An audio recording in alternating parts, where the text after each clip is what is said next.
Hello again, students. This week, we are going to be doing Social Studies and Science, our unit on the Galapagos Islands. And I wanted to show you, this is a map that shows North America up here. So here's the United States, there's Florida, we're about right there's Savannah. Okay, so here's North America, and we talked about how you'd have to go all the way down to South America. Right here at the equator is Ecuador, the country of Ecuador, and off of Ecuador, you'd have to take a boat or a little plane.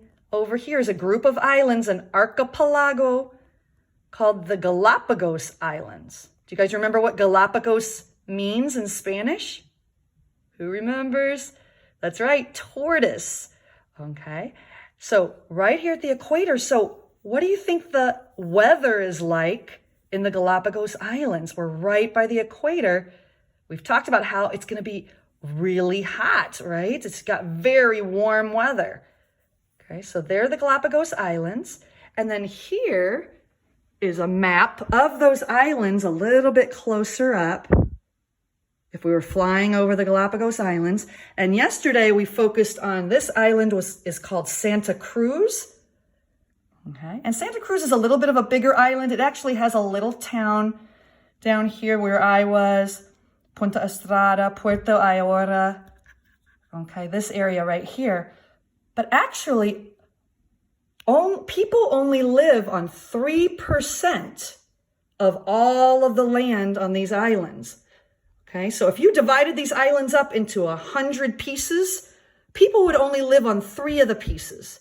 97%, 97 parts of the pieces are just preserved as the land and the animals that live there. It's a national park and it's protected. And that's because a lot of the species, animals that live there and plants are endangered. Okay, and we want to protect them like the tortoise. Okay, so we were on Santa Cruz talking about the tortoise right here. Okay, today we're going to go all the way over here to San Cristobal. Okay, and especially right over here, there's a little spot where you can come with your ship or your boat called Punta Pit. And you have to be with a guide. You have to be with somebody who's trained. And you have to stay only in certain areas so that you don't bother the animals or hurt any of the plants or the land. It's very protected, okay? And when you come over here, one of the things you can do, which is super fun, is you can snorkel right there and you can swim with our next animal, which is amazing. This animal is the sea lion. Look at the adorable sea lion, okay? And when you can swim with them, they swim so fast and they come up to you. You guys, they are like puppies in the water.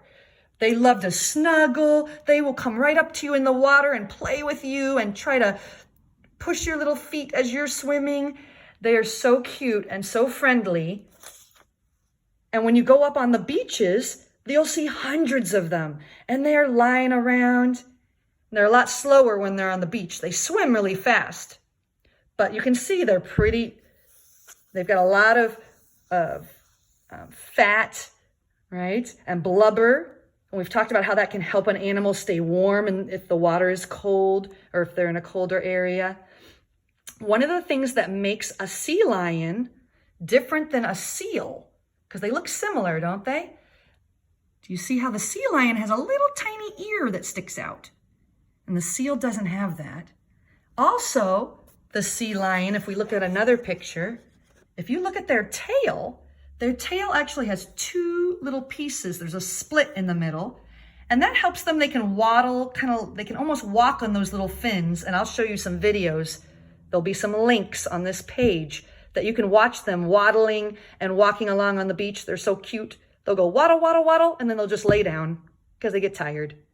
Look at the cute faces. Look. So you can see there's the little ear sticking out. They are adorable. They're so friendly. I'm going to post, like I said, pictures and videos of my trip so you can see what they look like. They're so adorable. Okay. And this is this book that was written by the little boy named Grayson on his trip. Look at that face. He actually wrote a poem, and since we're doing our poetry unit, I wanted you to see his poem. It's called Sea Lions, a poem by Grayson Rigby. Sea lions, very playful as you see, splashing, flipping, swimming around. What fun it would be to be a sea lion. And I agree with him. They are so much fun. And I can't wait for you to watch some of their videos and links so that you can learn even more about them. They are, I think, you know, giraffes are my favorite animal. I think the sea lion might be my second favorite animal. They're so cute and friendly. Okay. I will go ahead and put those links up for you. So look on this page so you can learn more about the sea lions from the Galapagos Islands. Okay, see you next time.